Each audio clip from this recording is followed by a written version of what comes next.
The storm came without warning that night. Park Hyman stood at the window of his small clinic, watching the rain beat against the glass. The sea was angry, throwing itself against the rocks below the cliff.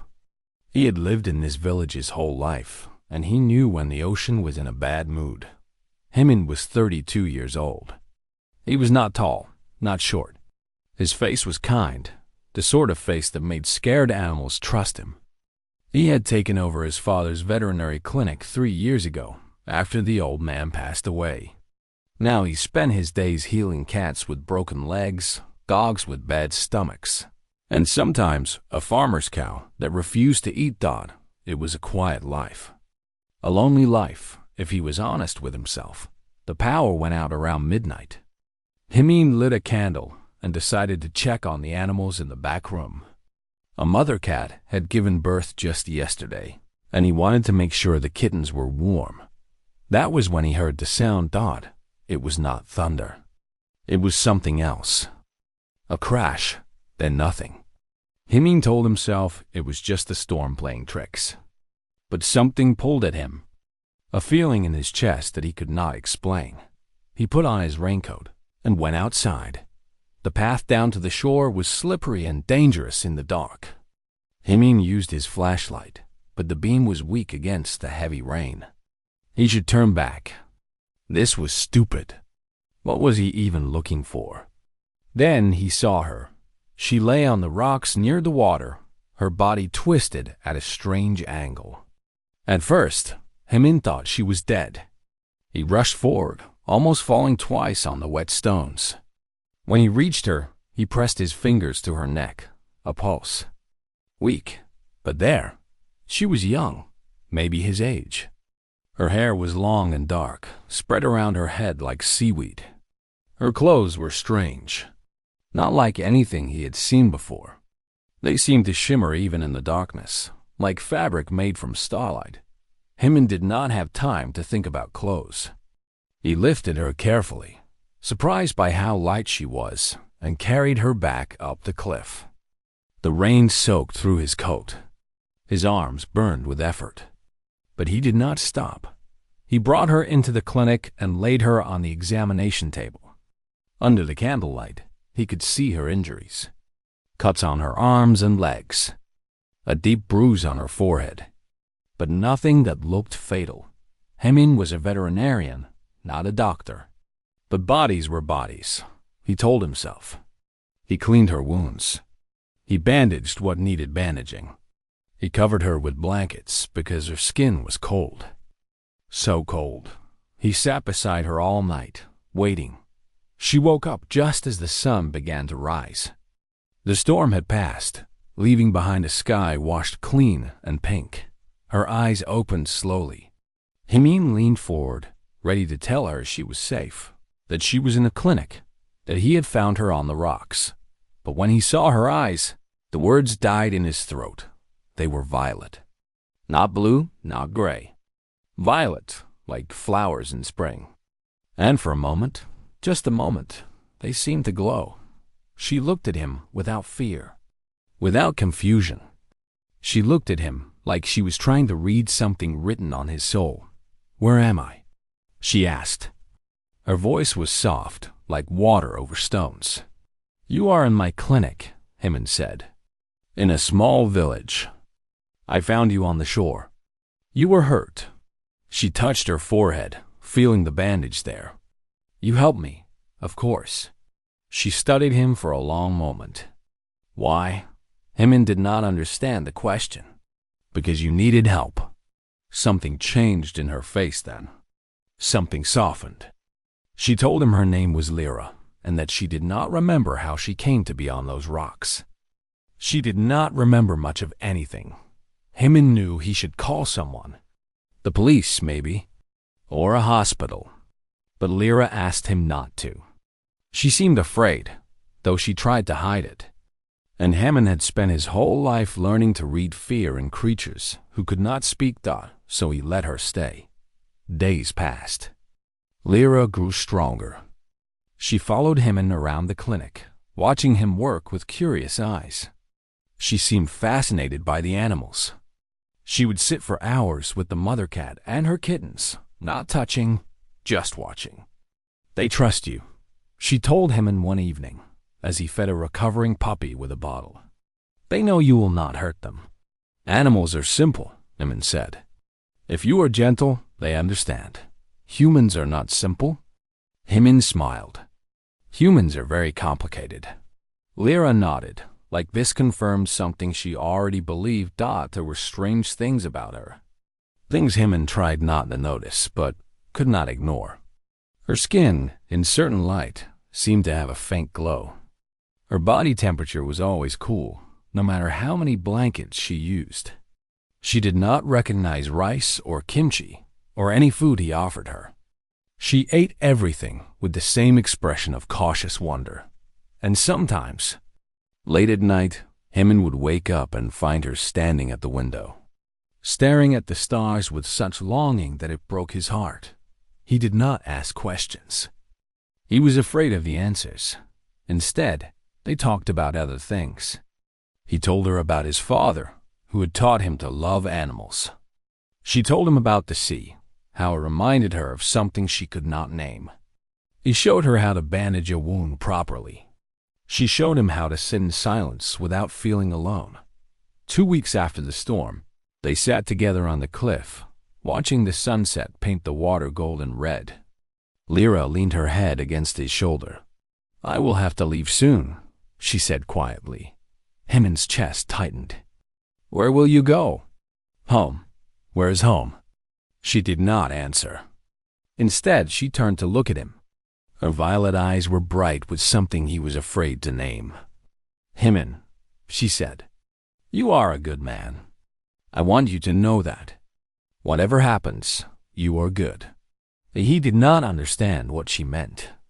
But when she kissed him, he stopped trying to understand. That night, they held each other like two lost things that had finally found shore. When Hyman woke the next morning, Lyra was gone. The bed was cold. Her strange clothes had disappeared. There was no note, no message, nothing to prove she had ever existed. Nothing except a small crystal pendant on the pillow, glowing faintly in the morning light, and words scratched into the wooden windowsill in a script he could not read. Hyman held the pendant to his chest and cried. He cried for the woman he barely knew. He cried for the emptiness she left behind.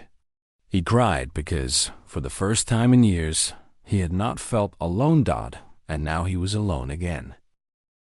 6 years is a long time, long enough to forget, long enough to move on, long enough to build a new life from the broken pieces of an old one. At least, that is what Hyman told himself. The clinic had grown.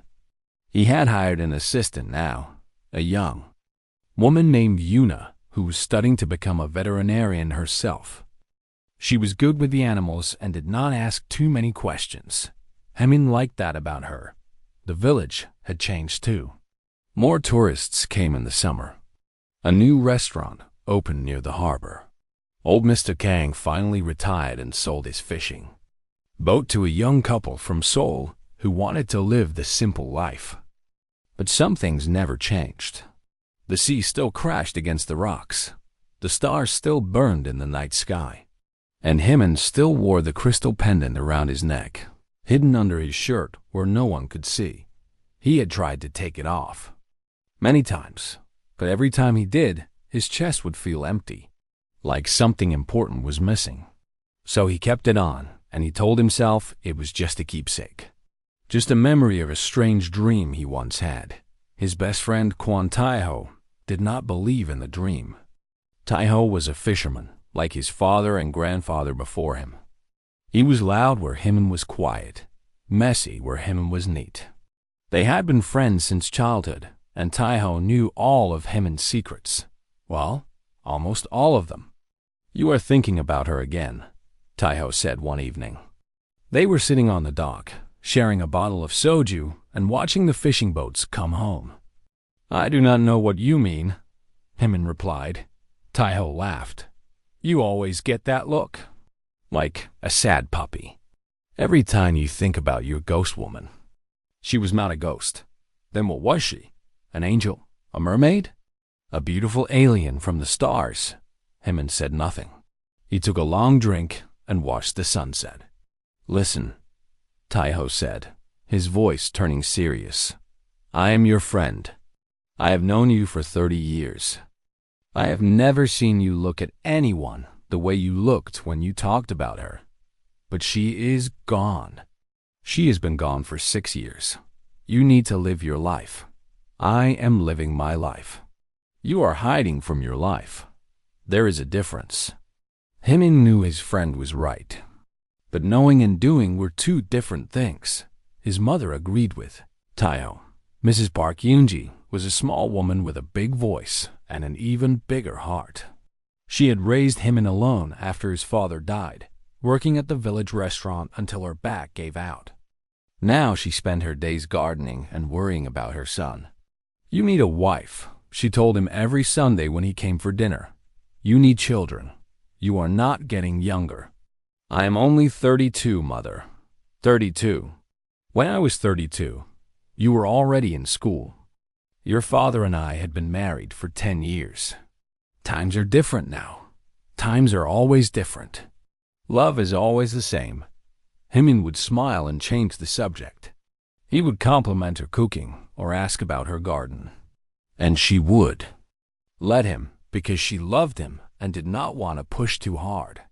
But he saw the worry in her eyes, the fear that he would grow old alone with only his animals for company.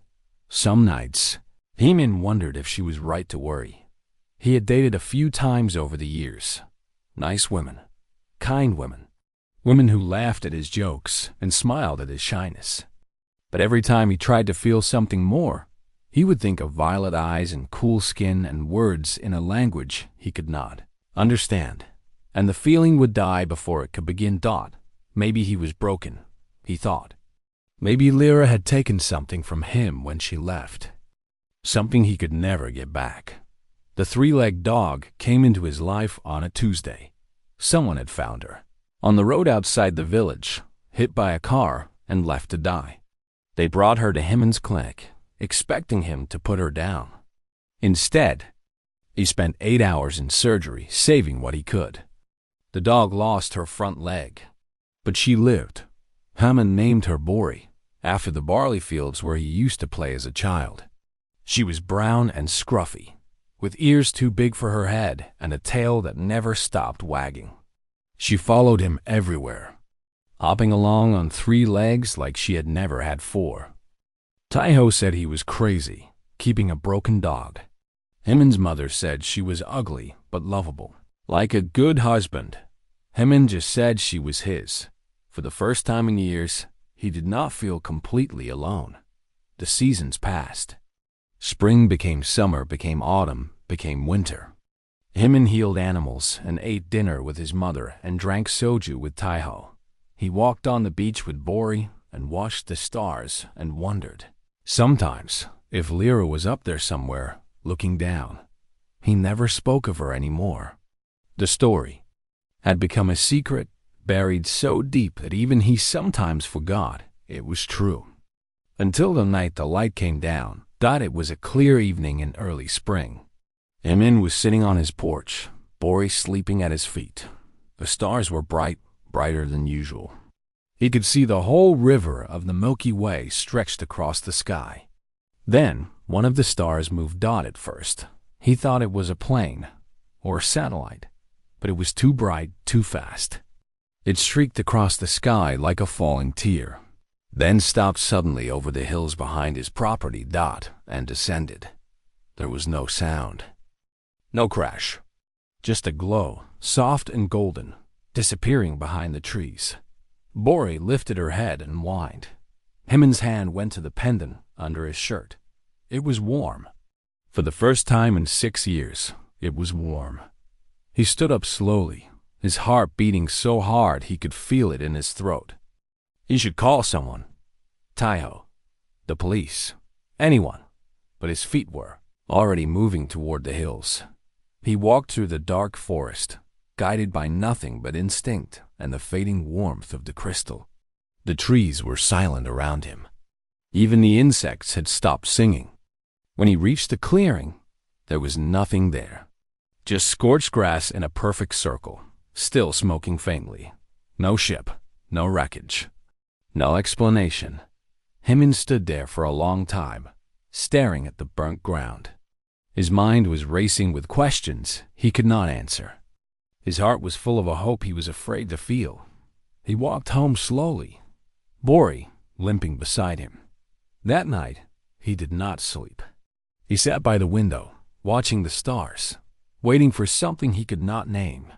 And when the sun rose, he saw her. A woman stood at his door. Beside her was a small girl with dark hair and violet eyes. Hemin's world stopped spinning. 6 years of silence were about to end. Hemin forgot how to breathe. She looked exactly the same, not one day older. Her dark hair fell past her shoulders like silk. Her skin still had that faint glow he remembered from his dreams. And her eyes, those impossible violet eyes, were looking at him with a mixture of fear and hope. "Lyra," he whispered. "Hello, Hemin." Her voice was the same, too, soft like water over stones. He had heard that voice 1,000 times in his memories, but hearing it now, real and present, made his knees weak. Then he looked at the child. She was small, maybe 5 or 6 years old. She had Lyra's dark hair, but it fell in waves instead of straight. Her face was round and soft, with features that seemed somehow familiar.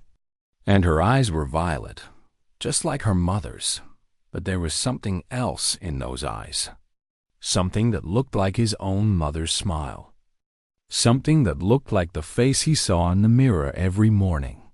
"This is Hana," Lyra said quietly. "She is your daughter." The world tilted.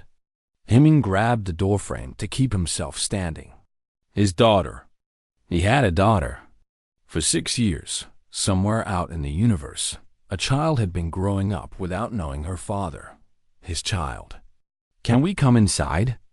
Lyra asked. "I know this is sudden. I know you must have many questions.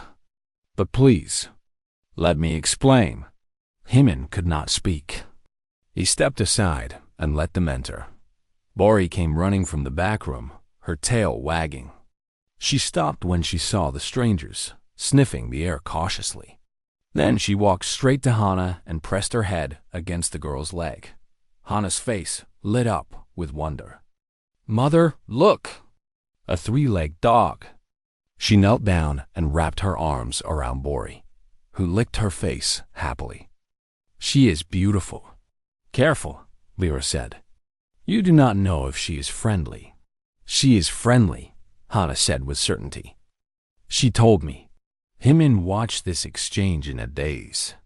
The girl had said the dog told her. What did that mean? They sat in the kitchen. Hemin made tea because he did not know what else to do. His hands were shaking so badly that he spilled hot water on the counter. Lyra pretended not to notice. Hana stayed in the other room with Bori, talking to the dog in a low voice, laughing at things only she could hear.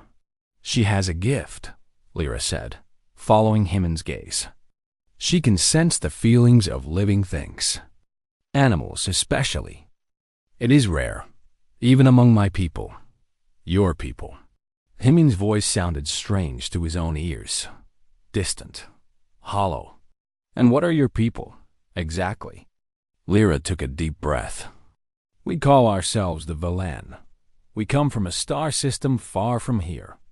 We have been watching Earth for a very long time. Watching, observing, studying. Your world is young, Hemin. Your species is young. But you are interesting. You feel things so deeply. You love so fiercely. We wanted to understand why." Hemin set down his teacup with a thud. The anger was rising now, pushing through the shock. "So, what was I? An experiment? A study subject?"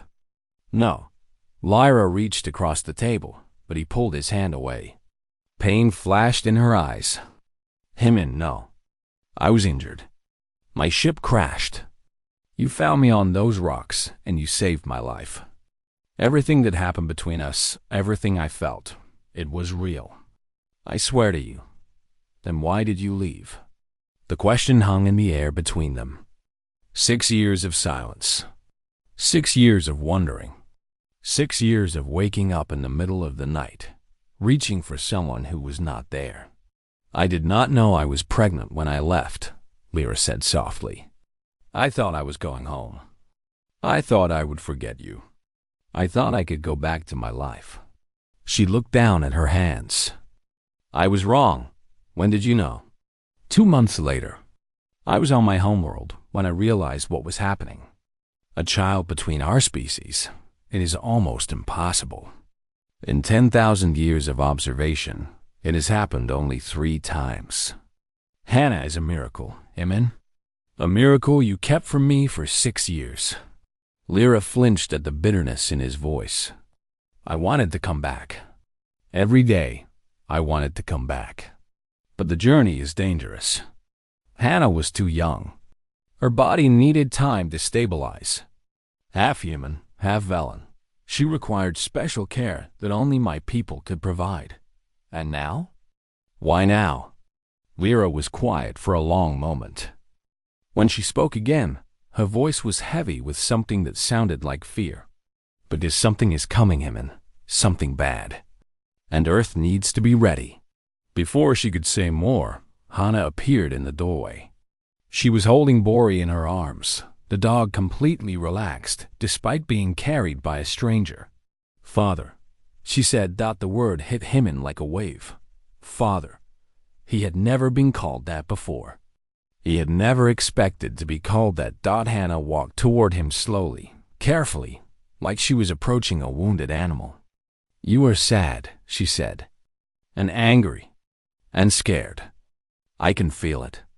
Himen did not know what to say. What do you say to a child you never knew existed? What do you say to a daughter who can read your emotions like a book?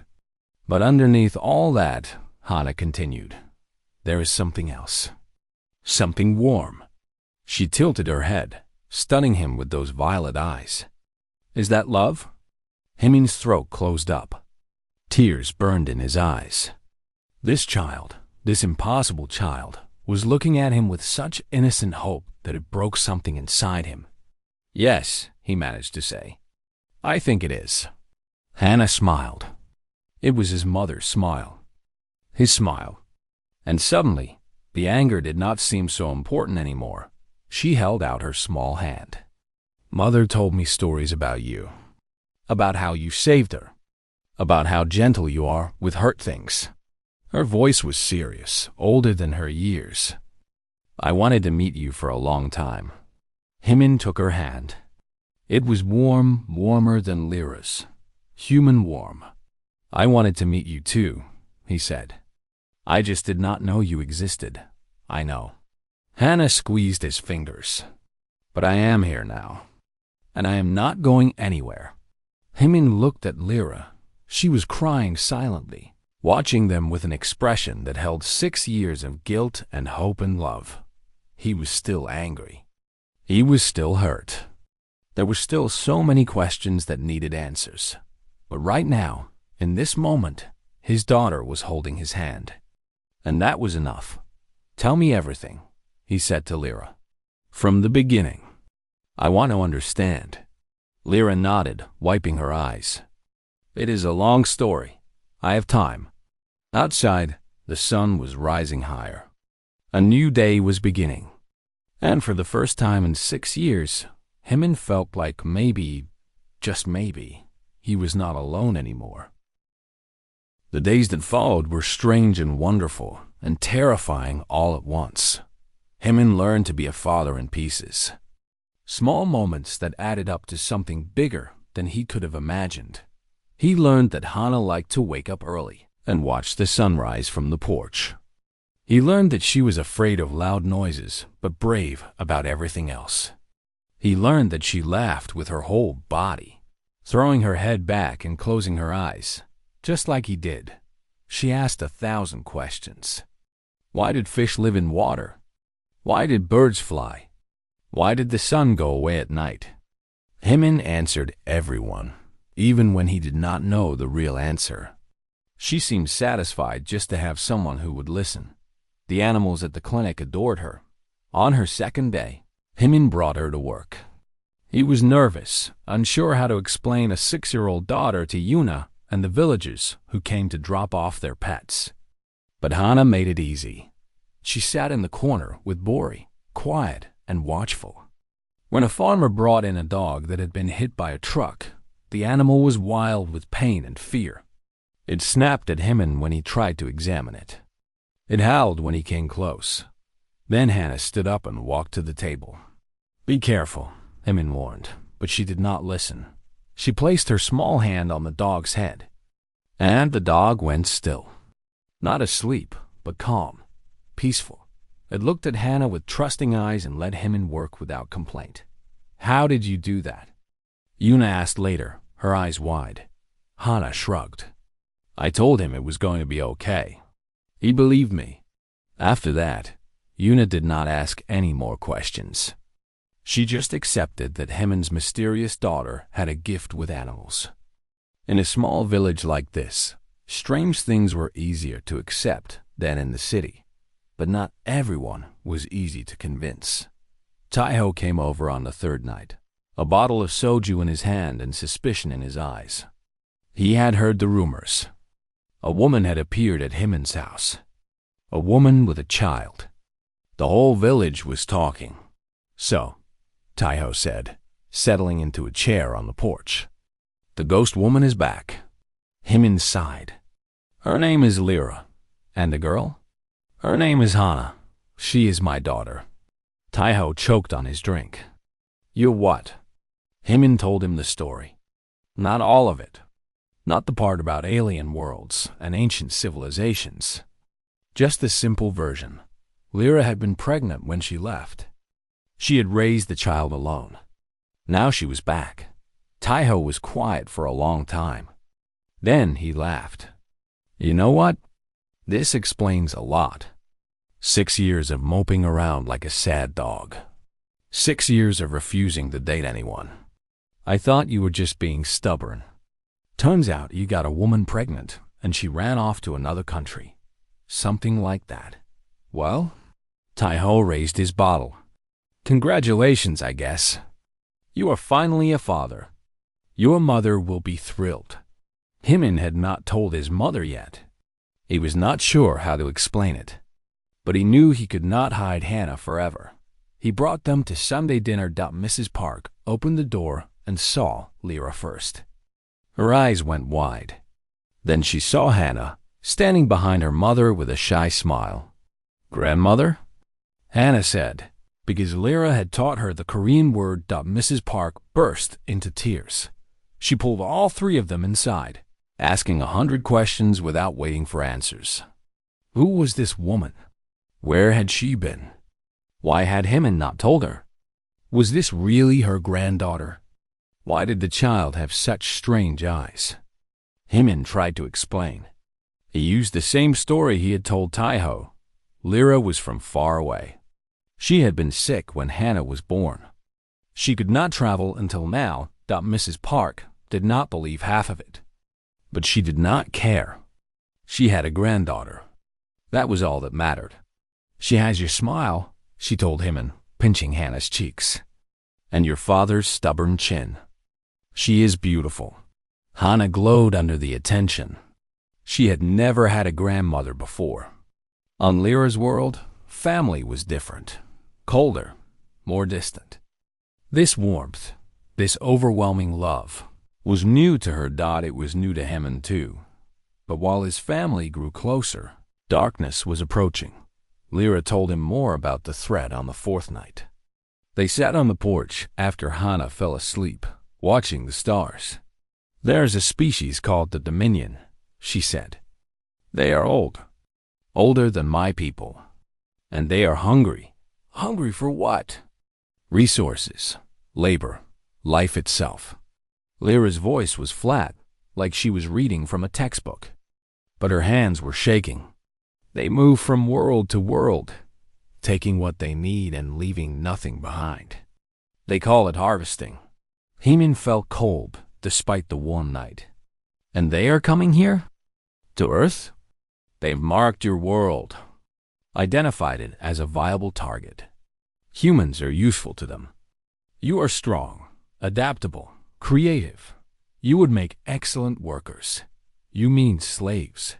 Lyra nodded. The Dominion does not believe in freedom. They believe in efficiency. And your people?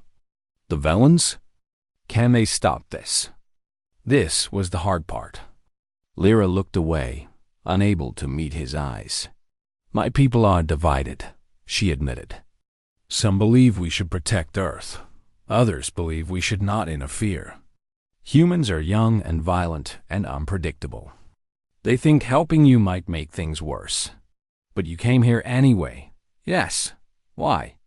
Lyra turned to face him. In the starlight, her eyes glowed softly. Because I know what humans are capable of. I have seen your history, your wars and your cruelty. But I have also seen your love, your courage, your ability to hope even when everything seems lost. She reached out and touched his face, her fingers cool against his cheek. I saw it in you, Hyman, that night on the shore. You found a stranger in the dark, and you chose to help her. You did not know who I was. You did not care. You just saw someone in pain and you acted. Hyman did not know what to say.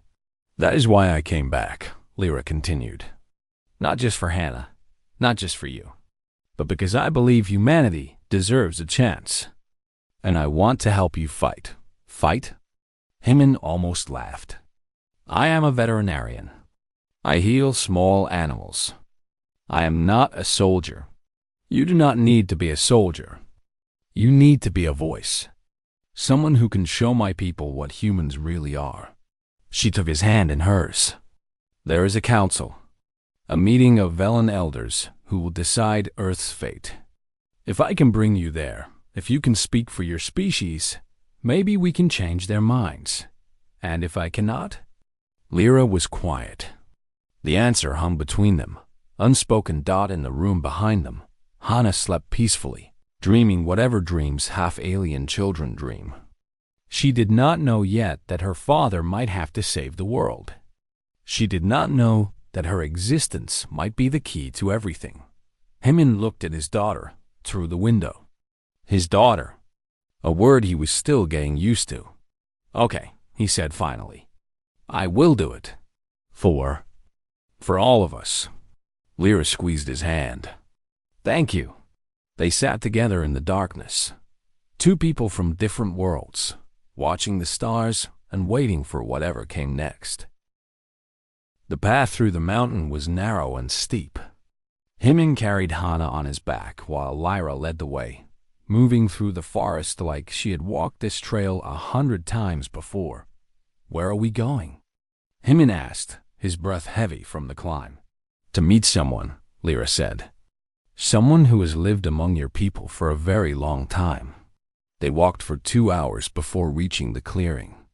In the center stood a small house made of wood and stone, smoke rising from a crooked chimney. It looked like it had been there for centuries. Growing out of the mountain itself, an old man sat on the porch, drinking tea. He had a long white beard and kind eyes that seemed to see everything and nothing at once. The villagers called him the Hermit. They said he had lived on the mountain since before anyone could remember. Lyra, the old man said, rising to greet them. You finally came back, Elder Suho. Lyra bowed deeply. I brought them, as I promised. Suho turned his gaze to Hyman and Hannah. For a long moment, he just stared, his expression unreadable. Then he smiled. So this is the human who stole your heart, he said. And this is the child who changed everything. Hannah wriggled off Hyman's back and walked toward the old man without fear. You are like mother, she said, but different, older. I am very old, Suho agreed. Older than these mountains. Older than the trees. He knelt down to her level. And you, little one, are very new. But I think you might be the most important person on this planet. Inside the house, Suho served them tea and rice cakes. The walls were covered with paintings, some of places Hyman recognized, others of worlds he could only imagine. Strange plants sat on every surface, glowing faintly in the dim light. "I have watched your species for 3,000 years, Suho said, settling into a worn chair. "I was here when your ancestors built their first kingdoms. I watched them rise and fall, fight and make peace, destroy and create. I have seen the worst of humanity." He paused, sipping his tea. "And I have seen the best." "Then you know we are worth saving," Lyra said. "I know you are complicated." Suho set down his cup. "The collective does not understand complicated. They are old, like me. They have forgotten what it means to feel deeply, to love fiercely, to fight for things that matter even when the odds are impossible." Hyman leaned forward. "What do you mean, they have forgotten?" Suho's eyes grew distant. "When a species lives for 10,000 years, emotions become inconvenient. Pain lasts too long. Loss accumulates until it is unbearable. So we learn to mute our feelings, to exist in a state of calm detachment. It made us wise. It also made us cold. That is why Hannah is so special," Lyra added. "She has the long life of the Velen, but the emotional depth of a human. She feels everything, intensely and completely. Among my people, she would be considered unstable. Dangerous, even. But also powerful," Suho said. "She can bridge the gap between our worlds in a way no one else can." Hyman looked at his daughter. She was playing with a glowing plant in the corner, giggling as it changed colors at her touch.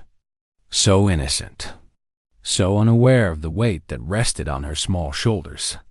"I do not want her to be a weapon," he said quietly. "Nor do I," Suho replied. "That is why you must speak for humanity, not her. You must convince the collective that your species deserves protection. And you must do it with words, not miracles." "What can I possibly say? I am nobody, a veterinarian from a small village. I heal cats and dogs. I do not know how to speak to ancient beings about the fate of my planet." Suho smiled. "That is exactly why you are the right person. The collective has heard from politicians and generals and scientists. They have studied your history, your technology, your wars. What they have not seen is the ordinary human, the one who heals small things, the one who loves without reason, the one who hopes when there is nothing left to hope for. You make it sound simple. It is simple, and it is the hardest thing you will ever do." That night, Hammond sat outside the hermit's house, staring at the stars. Hannah was asleep inside, curled up next to Bori, who had somehow found her way up the mountain. Lyra sat beside him, close enough to touch, but not quite touching. "Tell me about your world," Hammond said. Lyra was quiet for a moment. "It is beautiful," she said finally. "Endless cities made of crystal and light. Oceans that glow in the dark. Mountains that touch the clouds. But it is also empty, cold." She pulled her knees to her chest. "I never felt like I belonged there. I always wanted something more, something I could not name. And then I crashed on your planet and met you. And you felt it?" "Yes." She turned to look at him. "For the first time in my life, I felt alive. You made me feel alive, Hammond." He wanted to be angry still. Part of him was. But it was hard to hold on to anger when she looked at him like that. When the stars reflected in her violet eyes and made her seem almost human. "What happens if I fail?" he asked. "If the collective decides not to help?" "Then the Dominion will come. And humanity will have to fight alone. Can we win?" Lyra did not answer. She did not need to. "Humans have survived worse," Hammond said, more to himself than to her. "We have survived ice ages and plagues and wars. We have clawed our way from caves to the stars. We do not know how to give up. I know." Lyra reached out and took his hand. That is what makes you special. That is what makes you terrifying to the Dominion. You do not fight because you think you can win. You fight because you do not know how to stop. Is that a compliment? It is the truth. She squeezed his fingers, and it might be enough to save you. The next morning, Suho called them together for a final conversation. I will speak to the collective, he said. I will tell them that I support intervention. But my voice alone will not be enough. They need to see a human for themselves. They need to understand what they are protecting. When? Hyman asked. Soon. The Dominion scouts are already in your system. We do not have much time. Hyman felt fear clench in his chest. But beneath the fear was something else. Something stronger. He looked at Hana, who was feeding berries to Bori. He looked at Lyra, who was watching him with hope in her eyes. He looked at Suho, this ancient being who had chosen to believe in humanity. I am ready, he said. He was not sure if it was true. But sometimes saying something was the first step to making it real. The sky changed color on a Tuesday. Hyman was at the clinic, treating a cat with a broken tail, when the light shifted. The sun, which had been bright and warm, suddenly seemed pale, washed out, like someone had placed a filter over the world. He stepped outside and looked up. Something massive hung in the sky, dark and angular, like a knife cutting through the clouds. It was too large to be a plane, too still to be natural. And it was getting bigger. Or closer. His phone buzzed. A message from Lyra. They're here. Come home, now. Hyman ran. The village was in chaos when he arrived. People stood in the streets, pointing at the sky, their faces pale with fear. Some were praying. Some were crying. Some just stared, unable to process what they were seeing. Taiho grabbed his arm as he passed. What is that thing? What is happening? Hyman did not have time to explain. Get everyone inside. Away from the windows. Do not go near the beach. Hyman, what is going on? Just trust me, please. He found Lyra and Hana at his house, along with Suho. The old man looked different now. Younger somehow. His eyes were bright and sharp, and he moved with a speed that seemed impossible for someone who appeared so ancient. The Dominion scout has entered the atmosphere, Suho said. They are making contact. Contact? Hyman's heart was pounding. With who? With us. Lyra held up a small device that glowed with strange symbols. They have detected Velen signals on the planet. They know we are here. Is that good or bad? It depends. Suho moved to the window, watching the massive ship descend. They expected Earth to be unprotected. A young species, alone and defenseless. Easy prey. Finding us here complicates their plans. But there are only 2 of you. Suho smiled. They do not know that. A beam of light shot down from the ship, landing in the field behind Hyman's house. When the light faded, 3 figures stood in the scorched grass. They were tall, taller than any human. Their bodies were covered in dark armor that seemed to absorb light. Their faces were hidden behind smooth masks, featureless except for 2 glowing red spots where eyes should be. Hyman had never seen anything so terrifying in his life. Stay here, Lyra said to Hana. Do not come outside. No matter what happens. But mother, promise me. Hana nodded, her violet eyes wide with fear. Bori pressed against her leg, growling softly. Hyman, Lyra, and Suho walked out to meet the visitors. The lead Dominion scout stepped forward. When it spoke, its voice was deep and mechanical, translated through some invisible technology. This world has been marked for harvest. The presence of Velen observers does not change this claim. You have no authority here. Suho responded in a language Hyman did not understand. The Dominion scout replied in the same tongue. Back and forth they went, their voices rising and falling in patterns that sounded almost musical. Lyra leaned close to Himen. Suho is telling them that Earth is under Velen protection. They are arguing about jurisdiction. What does that mean for us? It means they have to negotiate. They cannot simply take your world while Velen ships are in orbit. Himen looked up. He saw nothing but clouds and that massive dark ship. There are Velen ships up there? 3 of them, cloaked but present. Suho called for backup before the Dominion arrived. The argument continued for several minutes.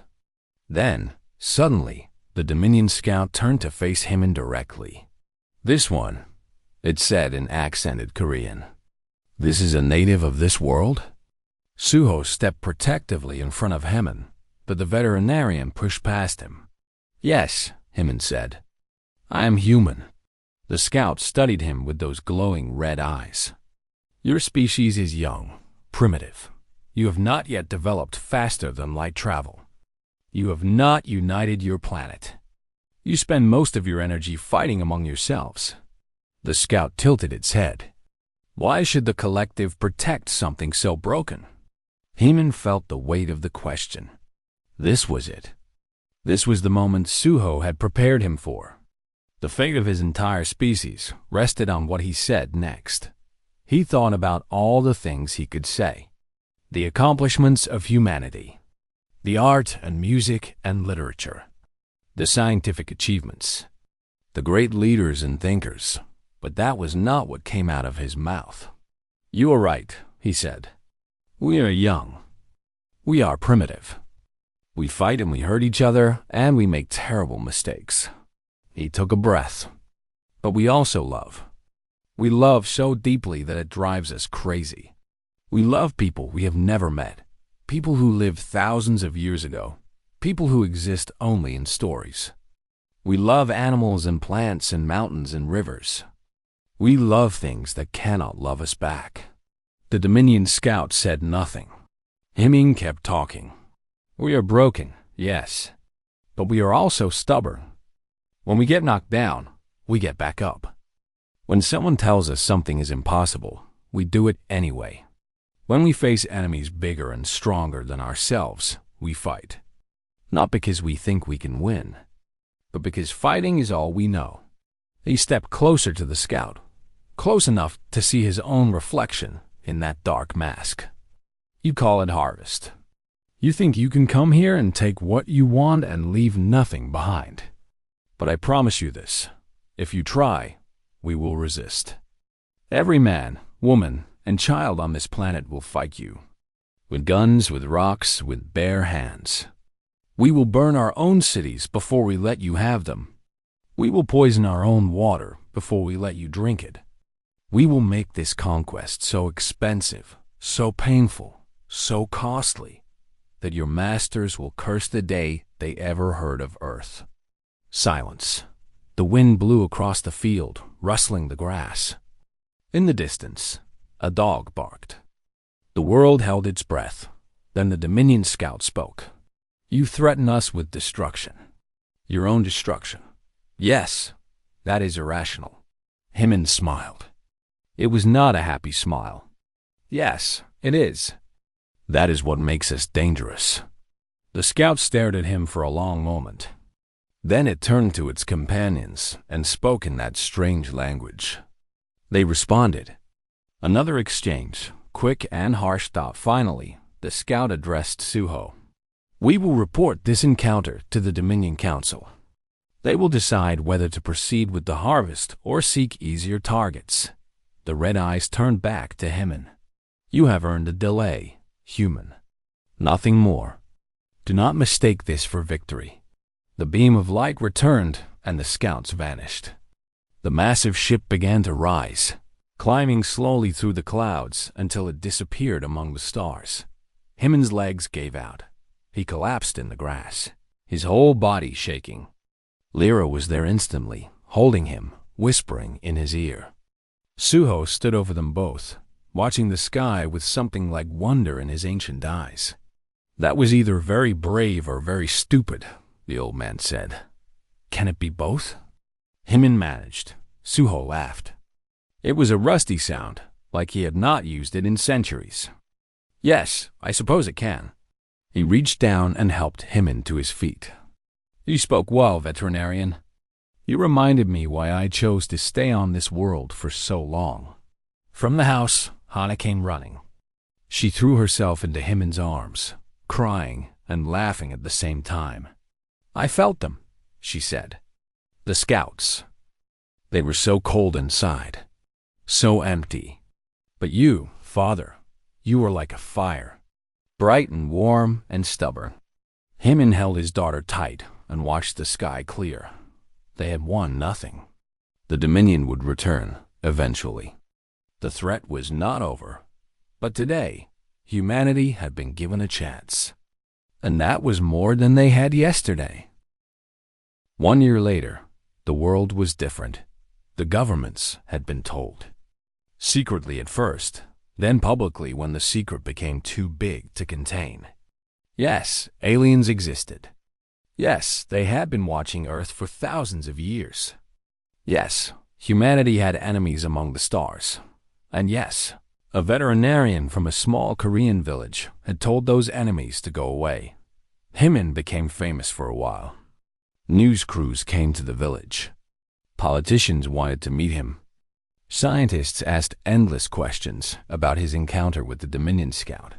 He hated every moment of it. Eventually, the attention faded. Bigger stories emerged. New discoveries were made. The world moved on, as it always did, adapting to its new reality with the same stubborn resilience Himin had spoken about. But the village stayed the same. Himin still ran his clinic. Animals still needed healing. Alien invasions or not. Yuna had graduated and become his full partner now. They had expanded the building to include a small research center where Velen scientists studied Earth's creatures in exchange for sharing their medical knowledge. Taiho still fished, though now he occasionally sold his catch to the Volan observation post in the mountains. They paid well and never complained about freshness. He said they were the best customers he ever had. Mrs. Park still cooked Sunday dinners, though now the table was bigger and the company more unusual.